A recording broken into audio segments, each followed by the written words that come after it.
오늘 은혜 받으실 말씀은 사도행전 13장 2절에서 4절까지의 말씀입니다. 사도행전 13장 2절에서 4절까지의 말씀을 다 같이 봉독하겠습니다. 주를 섬겨 금식할 때에 성령이 이르시되 내가 불러 시키는 일을 위하여 바나바와 사울을 따로 세우라 하시니 이에 금식하며 기도하고 두 사람에게 안수하여 보내니라. 두 사람이 성령의 보내심을 받아 실루기아에 내려가 거기서 배 타고 구브로에 가서. 아멘. 귀한 찬양을 감사드립니다. 저 옆에 두 분 이상 인사합니다. 성령으로 충만함을 받읍시다.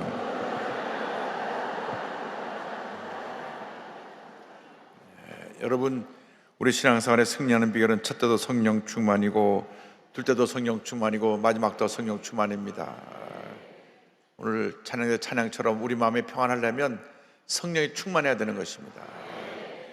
오늘 사도행전 13장 2절 말씀 이하의 말씀 본문으로 해서 성령께서 하시는 일을 주제로 함께 말씀을 공부합니다. 성령께서 구약시대에는 하나님의 일을 하셨고 신약시대에는 예수님의 일을 하셨습니다. 성령 어디 봐도 성령께서 성령 자신의 일을 하지 않으셨어요. 구약시대는 하나님의 일을 주로 하셨고 신약시대는 예수님의 일을 주로 하셨습니다. 예수님 승천하신 이후에 성령시대가 왔는데 성령시대 2000년 동안 성령께서 예수님의 일을 하셨습니다. 예수님을 높이고 예수님을 전하고 예수님과 같은 삶을 살아가도록 우리의 삶을 인도해 주셨습니다. 그래서 진짜로 성령 충만 받으면 그에게서 예수님의 모습이 보여야 됩니다. 성령 받기 전에 엉망진창으로 살던 사람들이 성령 받고 나서 달라져야 됩니다. 말도 달라지고 행동도 달라지고 달라져야 됩니다. 그게 성령 받은 사람들의 모습입니다. 성령 받았다 하면서 욕하고 싸우고 거짓말하고 이것은 성령 받은 게 아닙니다. 착각하면 안 됩니다. 한때 감정이 흥분돼서 내가 성령 받았다 일적인 은혜를 받을 수는 있습니다. 그러나 성령의 충만함이라는 것은 뭐냐면 성령에 붙잡혀 사는 것입니다. 사도행전은 성령 행전입니다.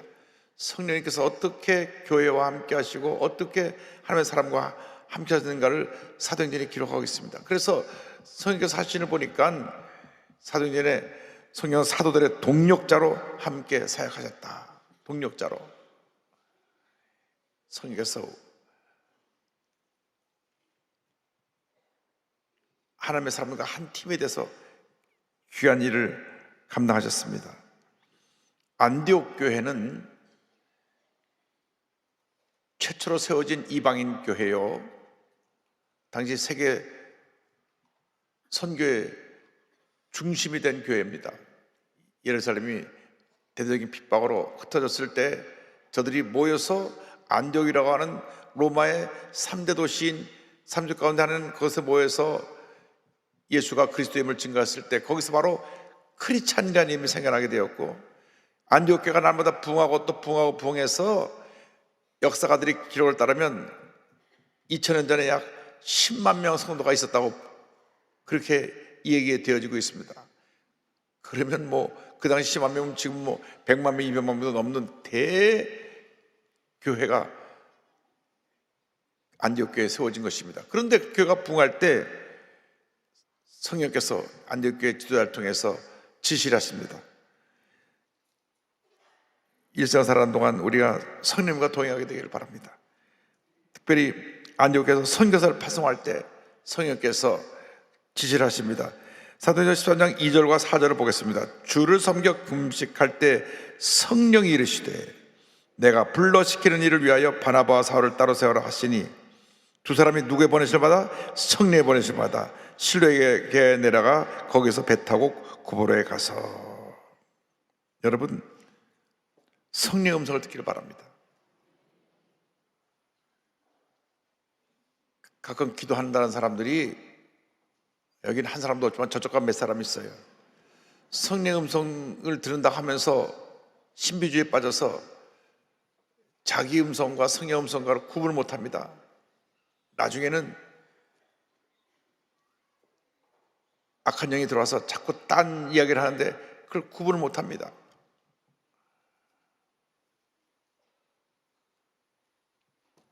서울시에 수많은 기도하는 분들의 기도처가 있어가지고 예언기도를 해주는 분들이 있는데 절대로 그런 데로 가서 성령 음성을 듣는다고 헌금하고 귀를 기울이면 안 됩니다. 지금 정확한 통계는 아니지만 전국에 한 2만 군데 넘는다고 하는 얘기가 들리는데 옛날부터 있었어요. 옛날에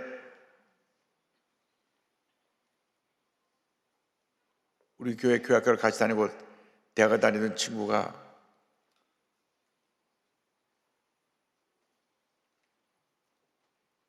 여자친구를 사귀었는데 대판 싸웠어요. 그래가지고 내가 이 여자친구를 사귀는 게 하나님 뜻인가 아닌가 좀 물어봐야 되겠다. 영락교회 기도 많이 하는 권사님이 방을 한 칸 얻어가지고 오는 분들 기도해주고 예언해주고 헌금을 받는데 거기 가갖고 그 할머님한테 헌금을 내면서 제가 이러고서 여자친구랑 다투고 왔는데 내가 이 여자친구랑 사귀는 게 하나님 뜻인지 아닌지 가르쳐 주십시오. 아니 자기가 서로가 사귀다가 싸웠으면 서로가 화해할 일이 또 뭐 기도하는 권사님한테 가서 또 물어보긴. 그러니까 그 권사님이 이렇게 기도해 보시더니 하나님 뜻이 아니니까 사귀지 마세요. 그래갖고 와가지고는 여자친구한테 얘기합니다. 내가 기도하는 분한테 기도받는데 너하고 사귀는 게 하나님 뜻이 아니라니까 오늘로부터 절교다. 그리고 헤어진 거예요. 몇 달 지났는데 내가 그때 너무나 마음이 내가 그냥 한바탕 싸먹고 나서 불편한 마음으로서 그랬는데 생각해보니까 그 자매가 참 착하고 좋아서 자꾸 생각이 나는 거예요. 그래서 석 달 있다 다시 또 그 권사님한테 기도받아 또 갔습니다. 하도 많이 기도받으러 오니까는 또 왔다 가는지도 몰라요. 그래서 또 헌금하고 또 기도받으니까 기도받기 전에 그랬을 거 아니에요. 제가 좀 다투서 헤어진 자매가 있는데 사귀고 싶습니다. 하나님 뜻을 가르쳐 주십시오. 기도해 보니까 하나님 뜻이니까 사귀어라. 여러분, 절대로 이것은 성령 음성이 아닙니다. 점치는 영이더라고. 점을 치는 거예요. 속으면 안 됩니다. 예수님의 이름을 빙자해서 점치는 데 가면 안 됩니다. 어떤 분들은 하도 기도받으러 다니다 보니까 나중에 시골에서 집을 짓는데 화장실을 왼쪽에 지을까요? 오른쪽에 지을까요? 가서 기도받으랬다는데 아니 왼쪽에 지든 오른쪽에 지든 기분 상관이 있는 거예요. 가서 볼일 볼 텐데 약간 우리 인간이 영적인 데서는 이렇게 무지하고 어리석습니다. 뭐 누가 점을 잘 친다 그러면 교단의 사람도 절대 교장한테 얘기하지 말고 비밀리 갑시다 이래 갖고 가는 거예요. 나중에 그거 갖다 보고요. 교장한테 얘기하지 않고 비밀리 가기로 했다고 갔다고. 그러면 안 돼요. 여러분 성령 음성을 듣기를 바랍니다. 성령 음성은 하나님의 말씀을 통해 듣는 것입니다. 여러분 말씀을 많이 읽고 묵상하면 성령 음성을 듣게 돼 있어요. 사람의 음성을 듣지 않게 되기를 바랍니다. 절대로 기도받아가지고 뭘 내가 결정했다 판단했다 그렇게 하면 안 됩니다. 정말 어렵고 힘든 문제가 있으면 기도에 올라가서 기도골에서 사생결단의 기도를 드리고 마음 평안함이 올 때까지 몇 시간이든 기도해서 마음 평안함이 오면 믿음으로 전진하시기 바랍니다. 그래야지 뭐 이것이 될까 안 될까 미래에 대해서 예언해 달라고 하는 이것은 다 잘못된 것입니다. 우리가 오늘 최선을 다하면 우리에게 축복의 미래가 오는 것이지, 미래를 예언하는 사람이 있으면 다 가서 로또 복권 사서 다 당선되게. 여러분, 신앙생활이라는 것은 말씀에 근거해서 성실하게 사는 삶이지, 내가 나의 유익을 위해서 그런 것을 간과하는 것이 참된 신앙이 아닙니다.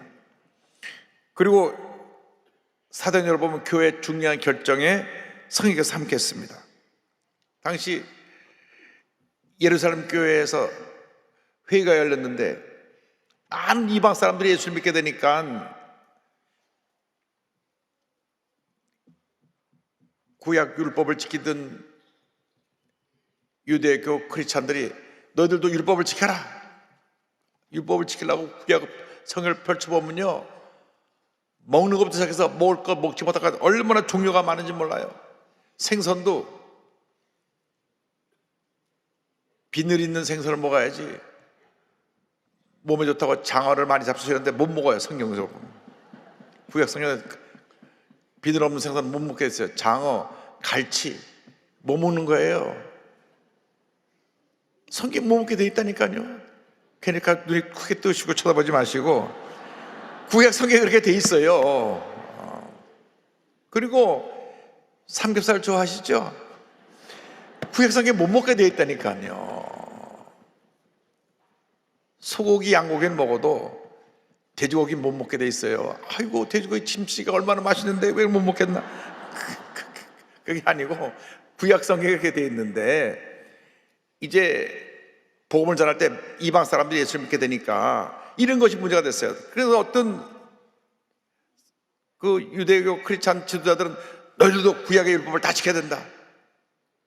음식을 먹는 것 시작해서 이걸 하지 말라 그러니까 교회 내에서 논쟁이 생겼습니다.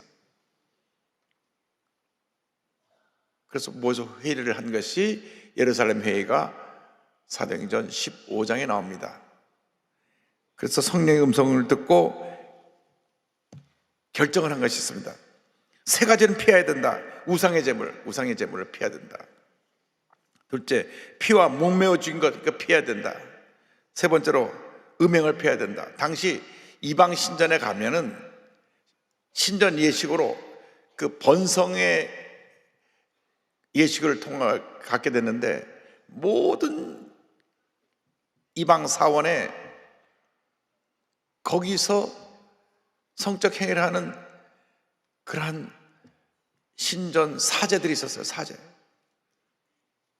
거기서 그 사제들하고 성적 관계를 함으로써 번창하게 된다고 하는 그런 예식이 있는데, 이거 다 안 된다. 이런 건 다 끊어야 된다. 왜냐하면 거기 가서 신전에 가서 예식을 드리면 그 행위를 해야 되니까 딱 이런 것은 절대 이런 것은 피해야 된다. 완전히 금하게 했습니다. 그래서 사도행전 15장 28절은 이렇게 결론적으로 말합니다. 다 같이요. 성령과 우리는 이 요긴한 것들 외에는 아무 짐도 너에게 지우지 아니하는 것이 옳은 줄 알았노니. 이 세 가지만 금하고, 음식을 먹는 것이나 뭐 이런 것은 율법을 지키지 않아도 된다는 것이었습니다. 그리고 보면은 사도에 보면 선교 사역을 인도하고 방향을 제시했습니다. 빌립 집사가 아주 전도 대장입니다. 성령의 음성을 듣고 움직이는데, 하루는 예루살렘에서 가사 남쪽으로 내려가라. 거기 가다 보니까 에티오피아의 그 국고를 담당한, 우리나라 말하면 재정부 장관쯤 되는 네시가 마차를 타고 내려가는데 이사야서를 읽고 있어요. 이사야서 53장을 읽는데 내용을 잘 이해하지 못하고 있으니까 빌립이 내가 그 말씀을 설명해 드렸다고 같이 마차에 타서 이 이사야서 53장은 예수님이 이 땅에 오셔서 고난당한 것을 예언하신 말씀이고, 예수님이 이 땅에 오셔서 십자가 달려 죽으시고 부활하셔서 승천하시고 다시 오십니다. 예수님에다 증거해 주니까, 에티오피아 이 재정부 장관이 은혜를 받았어요. 그럼 나도 예수 믿기를 원합니다. 나도 침례받게 해주세요. 지나가다가 물 있는 곳에 내려서 침례를 주고, 그리고 다시 헤어지는 장면이 사도행전 8장 나옵니다. 8장 29절 39절 보니까요, 성령이 빌립도로 이르시되 이 수레로 가까이 나가라 하거늘 가서 이제 예수님에 대해서 전하고 침례를 주었어요. 이 39절 침례를 받은 후에 둘이 물에서 올라올새 주의 영이 빌립을 이끌어 간지라 내지는 기쁘게 길을 가므로 그를 다시 보지 못하니라. 그러니까 이 에디오피아, 케냐 바로 위에 있는 나라가 에디오피아거든요. 거기에 2000년 전에 벌써 복음이 들어간 겁니다. 2000년 전에. 야, 우리나라는 내년도가 선교 140주년인데 에디오피아는 2000년 전에 복음이 전해졌음에도 불구하고 나중에 된다가 먼저 된다가 우리나라 기도가 훨씬 부강하고 하나님의 축복받은 나라가 되었고, 에디오피아는 지금 이슬람에 의해서 여러 가지로 어렵고 기독교도 우리나라만큼 흥황하고 부흥하지 못하고 있습니다. 내년도 에디오피아 하나님의 성회 총회 75주년 성회에 제가 초청을 받아 가는데 가서 좀 다시 성회 바람이 불도록, 2000년 전에 이미 성례 역사가 일어났던 곳이니까 가서 복음을 전하려고 합니다. 그래서 성령께서 일일이 하나님의 사람들에게 지시하셔서 갈 방향을 지시해 주셨습니다. 그리고 사도 바울이 이 소아시아 지역에서 복음을 전하기를 원했습니다. 소아시아 지역은 지금의 터키입니다. 터키. 하나님께서 제2차 선교 여행 때 터키로 가려고 하는 방향을 유럽으로 바꾸신 사건이 사도행전 16장 6절 이하에 나옵니다. 6절부터 10절까지 조금 길지만 말씀 다 같이 봉독하겠습니다. 성령이 아시아에서 말씀을 전하지 못하게 하시거늘 그들이 부르기아와 갈레아 땅으로 다녀가 무시아 앞에 이르러 비두니아로 가고자 애쓰되 예수의 영이 허락하지 아니하시는지라 무시아를 지나 도라로 내려갔는데 밤에 환상이 바울에게 보이니 마게도냐 사람 하나가 서서 그에게 청하여 이르되 마게도냐로 건너와서 우리를 도와라 하거늘 바울이 그 환상을 보았을 때 우리가 곧 마게도냐로 떠나기를 힘쓰니 이는 하나님의 사람들에게 복음을 전하라고 우리를 부르신 줄로 인정함이로라. 사도 바울은 이 소아시아 쪽에 복음을 전하기를 소원했습니다. 그 이유는 이미 소아시아의 그 모든 도로를 따라서 유대인의 회당들이 다 세워져 있었습니다. 그러니까 사도 바울의 선교 전략은 먼저 가서 유대인 회당을 중심으로 그곳에 있는 유대인들에게 예수님이 그리스도의 힘을 증거하고, 왜 유대인들은 구약 성경을 다 잘 알고 있으니까 구약 성경에 예언한 메시아가 바로 예수님이라는 걸 저들에게 먼저 전하여서 저들을 먼저 구원시키고 그 다음에 그 주변에 있는 사람들에게 복음을 전하는 것이 사도 바울의 선교 전략입니다. 그래서 이미 길이 다 나 있고 로마의 길이 다 나 있기 때문에 그 길을 따라가면 가는 곳마다 유대인의 회당들이 있었고 유대인의 그 집중 거주지죠, 그것에 모여 사는 곳들이 있었기 때문에 그곳에 가서 복음을 전하면 그곳에서 하나님이 예정하신 사람들이 구원을 받게 되고 그들을 중심으로 해서 그 지역에 있는 모든 이방 사람들에게 복음을 전하고 그래서 1차 선교여행이 성공적으로 끝났기 때문에 다시 2차 선교여행을 그렇게 가려고 계획을 세웠는데 성경을 보니까 예수님이 막으시는 거예요. 막아요. 계속 또 막고 또 막으십니다. 그래서 그가 드로아까지 와서 피곤해 밤에 잠이 들었는데 밤에 성령께서 나타나셔가지고 그 성에서 그 환상 가운데 마게도나 사람을 보냅니다. 마게도나 사람은 저 유럽 사람을 보내셔가지고 지금으로 말하면 그리스 히라빈을 보내서 그 그리스인이 와서 우리를 도우라. 자다 턱 깨보니까 하나님이 우리를 방향을 그쪽으로 바꾸시는구나. 바울은 상상하지도 않았던 곳입니다. 왜냐하면 그곳은 가면 그 유대인들이 세운 회당들이 곳곳에 있는 것도 아니고 아직 그쪽에는 유대인들이 많이 가 있지도 않고 자리 잡은 집중 거주지도 없었고 또 아는 사람도 없고 지리도 잘 모르고 전혀 낯설고 물서른 곳인데 성경에서 가라 하시니까 그래서 배를 타고 바울과 실라가 이 소아시로 가던 방향을 바꿔서 유럽으로 건너가 제일 처음에 빌립보라는 곳에 도착을 하죠. 빌립보 교회가 세워지는 것이 사도행전 10장 이 뒷부분에 나옵니다. 빌보의 교회가 그냥 세워집니까? 가서 복음을 전하다가 귀신 들린 애가 자꾸 와서 귀찮게 하니까 예수 이름으로 귀신을 쫓아내버렸죠. 그러니까 이 귀신 들린 애가 점치는 애였는데 얘 갖고 돈을 벌던 주인들이 화가 나가지고 이 이상한 사람들이 와가지고 우리 장사를 망치겠다고 달려들어갖고 붙잡아서 때리고 감옥 안에 집어던집니다. 사도 바울은 감옥 안에서 아마 보통 사람 같으면 이렇게 생각했을 거예요. 하나님, 제가 그렇게 아시아로 간다는데 왜 나를 이쪽으로 보내셔서 이렇게 억울하게 매보고 감옥에 집어던집니까? 참 이러실 수가 있습니까? 할 수 있는데 거기 성경에 보니까 그런 말이 없어요. 사도 바울이 이럴 수가 있습니까? 따지더라, 그런 말이 없어요. 성경에 어떻게 기록됐냐면 밤중쯤 되어 바울과 실라가 하나님을 찬미하고 기도하니 죄수들이 듣더라. 할렐루야. 억울하게 매맞고 억울하게 감옥에 갇혔어도 그들은 찬양하고 감사하고 기도하니까 하나님께서 복을 내려주시고, 그 결과 하나님이 그곳에 지진을 보내서 옥들을 흔드시고 닫힌 문을 열어주시고 손과 발의 맹을 다 풀어놓으셔서 그것을 지키던 간수장이, 교도소장이 놀래갖고, 당시 죄수가 도망가면 사형이니까 자살해 죽으려고 하는 것을 죽지 말라고, 우리 다 한 사람도 도망가지 않고 여기 다 있다고. 그래가지고 이 간수장이 등불 들고 뛰어들어와갖고 무릎 꿇고, 선생님 우리가 어떻게 구원을 받습니까? 그때에 주 예수를 믿어라, 그래야면 너와 내 집이 구원을 받으리라. 그래가지고 빌립보에 교회가 서게 됩니다. 참 하나님의 역사는 드라마틱해요. 전혀 모르는 곳으로 인도하시고 그곳에 가서도 편하게 순탄하게 목회를 할 수 있게 하신 것이 아니라 환난과 핍박 속에 감옥에까지 들어가서 매맞고 온몸이 두들겨 맞고 아픈데, 보통 사람 같으면 아유 내가 정말 내 팔자야 뭐 이래갔을 텐데, 사도 바울은 그런 말 한 적이 없어요. 그냥 감사하고 찬양하고 감사하고 찬양하니까 하나님이 역사하셔서 그 절망의 옥토를 흔들어 버리시고 절망의 밤이 희망의 밤이 되고 그 밤이 구원의 밤이 되고 축복의 밤이 되고 승리의 밤이 된 것입니다.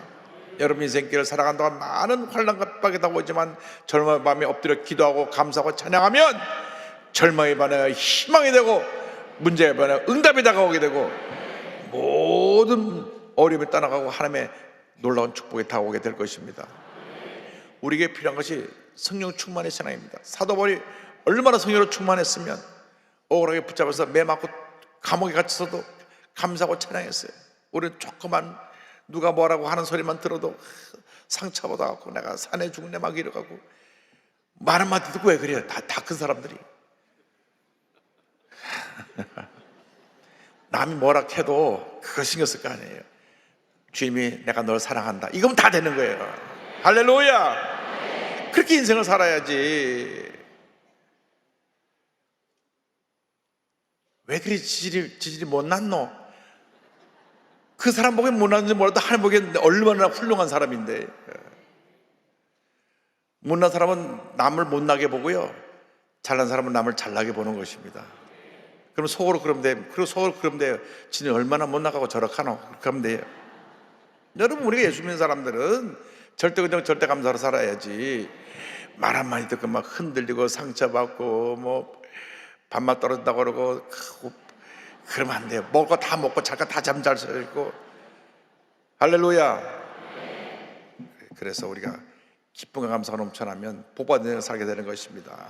내가 사도 바울보다 배우는 것이 너무나 많아요. 왜? 억울한 일 당했죠. 매맞고 감옥에 들어갔죠. 대부분 사람들은 그렇게 되면 막 나 억울합니다. 이럴 수가 있습니까? 저럴 수가 있습니까? 사람들 찾으면 이 사람 찾아가 뭐라고 그러고 저 사람 찾아가서 뭐라고 그러고 저 사람 찾아서 뭐라고 그러고, 그 시간에 엎드려 기도하고 감사하고 찬양하면 기적이 일어나는 것입니다. 축복이 다가오는 것입니다. 은혜가 임하는 것입니다. 그것이 순복음이에요. 그것이 성령 충만입니다. 여러분, 이제 신앙 태도를 바꾸세요. 수요일 아침까지 나와서 이렇게 주님 앞에 예배드리는 분들이 말 한마디 듣고 상처받고 시험 들고 산에 중례하지 말고, 그것이 산에 중례할 일입니까? 그럴수록 더 잘 잡수시고 더 잘 주무시고 더 건강하시고 더 하나님 일을 많이 하시기 바랍니다. 그런 일이 다가오더랑 야 무슨 축복을 주려고 또 그러시는가? 사도 바울은 오고라에 감옥에 들어가서 또 교회가 세워졌는데 내가 욕먹는 걸 보니까 좋은 일이 많이 생겨나겠구나. 할렐루야. 그럼 좋은 일이 나는 거예요. 아무나 안 건드려요. 마귀가 믿음을 더 훈련시켜서 성장시킬 사람 자꾸 찌르는 거죠.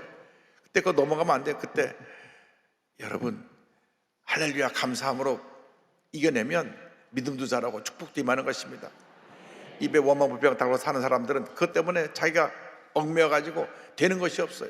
그러나 감사하고 또 감사하는 사람은 감사를 통해서 복받고 잘되고 은혜가 넘쳐나고 기쁨이 넘쳐나고 건강이 넘쳐나고 필요한 모든 걸 다 주님 채워주시고 은혜를 주신 줄로 믿습니다. 오늘 이후로는 절대 긍정 절대 감사합니다. 누가 뭐라 그래도 감사합니다 감사합니다 감사합니다. 모든 것이 주님의 은혜입니다. 모든 것이 주님의 은혜입니다. 그렇게 바뀌면 이 나라가 바뀌어질 거예요. 대한민국이 잘 수 있는 비결은 예수 믿고 성령 충만 받는 것밖에 없습니다. 예수 안 믿는 사람들이 저렇게 지질이 못나게 굴고 저렇게 문제들을 일으키는데 우리 예수 믿는 사람만은 잘 살아야죠. 긍정적으로 창조적으로 생산적으로 주님 기뻐하시는 모습으로 살아갈 때 하나님께서 복에 복을 더해 줄 줄로 믿습니다. 아멘. 기도하겠습니다. 사랑과 은혜와 자비가 무한하신 하나님 아버지, 성령으로 충만해서 성령의 사람이 되어서 성령과 동행하며 우리 주님이 우리를 통해서 이루고자 하는 일들을 이루어나가는 저희 모두가 되도록 은혜 내려 주옵소서. 예수님의 이름으로 기도 올리옵나이다. 아멘. 문제와 손을 갖고 있으면 가슴에 손을 얹으시고, 몸이 아파 있으면 아픈 자리에 손을 얹고 기도합니다. 가족이 아프면 가족을 대신해서 아픈 자리에 손을 얹고 기도합니다. 사랑과 은혜와 자비가 무한하신 하나님 아버지, 우리가 성령 충만 받고 건강한 몸으로 주님을 섬기기 원합니다. 이 시간 마음의 건강, 육신의 건강을 허락하여 주시옵소서. 모든 마음의 병은 떠나갈지어다. 마음의 상처, 실패의 경험, 과거에 대한 트라우마들은 물러갈지어다. 마음이 건강하게 될지어다. 육신이 건강하게 될지어다. 심한 두통, 불면증, 우울증, 노쇠제, 각종 정신질환, 치매현상은 떠나갈지어다. 눈과 귀와 코와 입에 목의 질병은 떠나갈지어다. 어깨 척추리 관절염이 물러갈지어다. 심장병, 위장병이 떠나갈지어다. 고혈압, 당뇨가 물러갈지어다. 악성 종양과 암은 떠나가라. 피부병, 난치병, 불임증은 물러갈지어다. 자녀를 위한 기도가 응답될지어다. 가정에 하나님의 은혜가 임할지어다. 젊은이들에게 일자리가 열릴지어다. 직장과 사회에 복이 임할지어다. 모든 기도 제목에서 제목이 응답될지어다. 기도하고 고가서 받은 줄로 믿으라. 감사하고 예수님의 이름으로 기도 올리옵나이다. 지금은 우리 구세주 예수 그리스도의 무한하신 은혜와 하나님 아버지의 큰 넓으신 사랑과 성령의 감동감화 인도고통 충만하게 하시며 성령의 사람이 되어 성령과 동행해 나가는 주님의 귀한 백성들 위해 지금부터 영원토록 함께 있을지어다. 아멘.